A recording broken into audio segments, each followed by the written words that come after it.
YouTube, this is Wolf. Welcome back, guys. Thanks for checking out the video. This is the next mission in Ground Zeroes, called Intel Operative Rescue. And basically this mission is pretty straightforward. It's balls out action. It can be kind of difficult to get that S rank if you don't really know what you're trying to do. Basically that means you're not going to kill anybody. I know that sounds pretty crazy when the entire mission is based on taking everybody out to rescue this guy. But I'm going to show you how to do it. It's actually pretty easy once you get used to the method. We'll talk about this gun they give you first off. It's this Magnum pistol, like stun gun you see here. It looks crazy, especially since you've probably never used it until this point, because all the other missions you start off with that little tranquilizer dart gun, which is pretty much shit. It sucks. The only good thing about it is that it's silenced.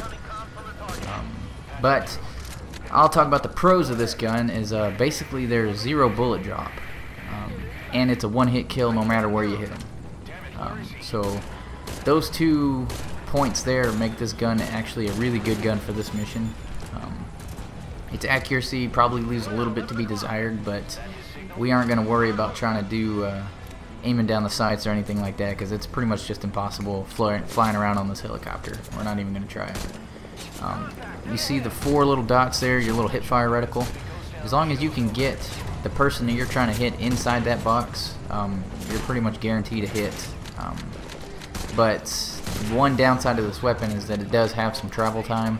The bullets take a second to get to where you're aiming, so that means you're going to have to lead them just a tiny bit to lead the target, which isn't too hard once you get the hang of it. I mean, you don't have to lead them by much. It does have some good velocity, and it's really just that's your hardest part, is just learning the lead. And once you could get them inside that reticle and get the hit, that's it. That's awesome.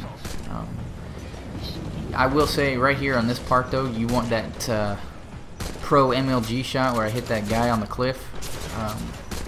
That's going to be your #1 target. That guy has a rocket launcher, and he's going to take out Hideo Kojima pretty quickly if you don't take him out.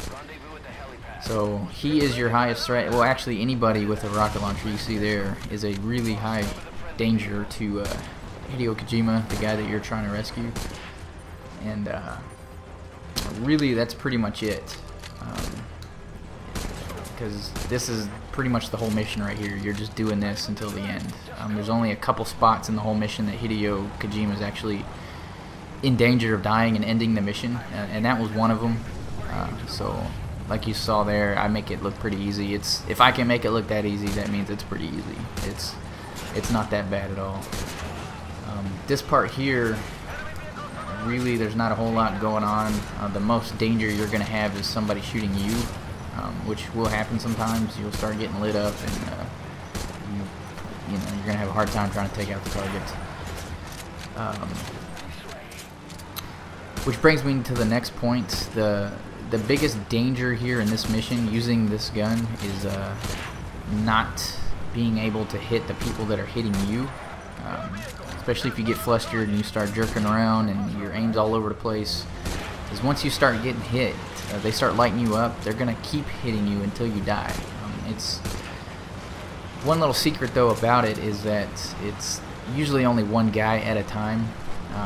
The biggest thing that gets you killed is that when you start getting hit by one person, you're focusing so hard on trying to shoot people that you ignore the person that's hitting you, just to try to get that shot off on the person you were actually going for in the first place.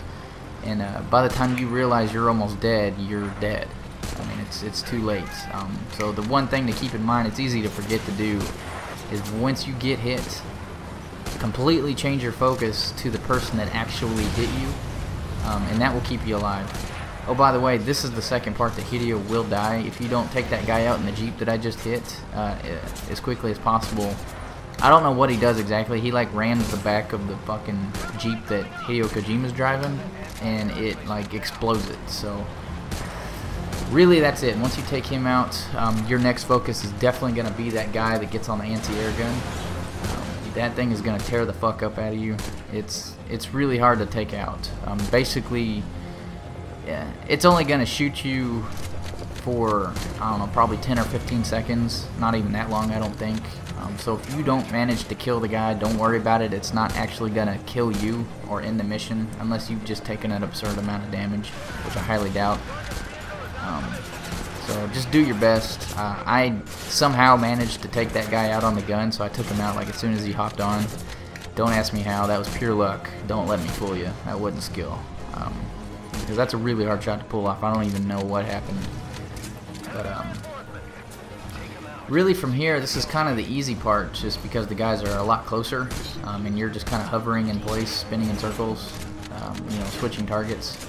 But you see here, this is a perfect example of what I was talking about. I was focusing so hard on trying to hit that guy in the middle of the runway that I was ignoring the person that was actually hitting me. If he would have shot me one or two more times, I'd have actually died right there. So that's the danger in this mission, is just not paying attention to what's going on. You gotta have that situational awareness. And really, I mean, that's pretty much it. You know, and I will say that I prefer this method now. After playing this mission so many times, I actually prefer using this gun over the actual machine gun that they give you, because I find it a lot easier to take people out with this. Because it's a one-hit kill no matter what. You know, where you hit them. And that makes this mission so much easier, just because when you're using a machine gun, unless you get a headshot, I mean, you're going to have to hit them 4, 5, 6 times before they actually die.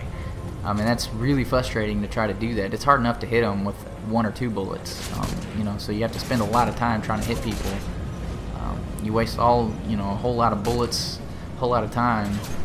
I found anyway that it's just, you know, like I said, I find this way a whole lot easier, because once you hit them, that's it. They fall down. You move on to the next guy. You don't got to worry about them hitting you again.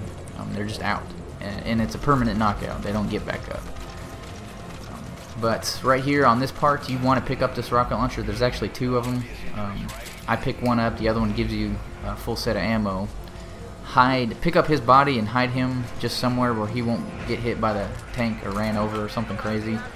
But I like to go this direction here because I don't actually know if it counts against you or not, but I let the tank drive towards me because when I shoot it with a rocket launcher, I don't want it to kill any of the soldiers that I had already knocked out, because the whole goal here is to not get any kills. This LAV here doesn't count as an actual kill, so it's fine to blow it up. But when it does explode, I just don't want to take the chance of killing somebody and it counting against me, because that'll ruin your S rank. So just let it drive towards you a little bit. Don't let it, you know, light you up or anything crazy. But once you do that, you're pretty much home free. Just run back to the helicopter. A few more people are actually going to come out, you know, and surround the helicopter all over again. But that's not really such a big deal. You're pretty much home free. You can, you know, unless you start actually getting lit up or something, I wouldn't really worry about too much. Just take pot shots at them. It's not no stress on you at this point. Because the next thing you're going to have to worry about, there's actually going to be a helicopter that comes flying out to intercept you. So you'll have to just shift all your focus on that. Yeah, see, it comes pretty quickly, so you don't even worry about those people that came out.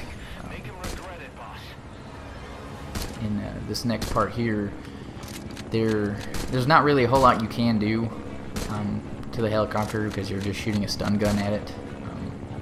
So pretty much you're just along for the ride until you get your shot to take out the gunner. And he's actually going to fly up. He's going to round this tower here and fly up next to you, your helicopter. And you'll get a pretty good chance to take a couple of shots at the gunner. I've never been able to not do it, so that kind of tells you there how easy it is, or it can be.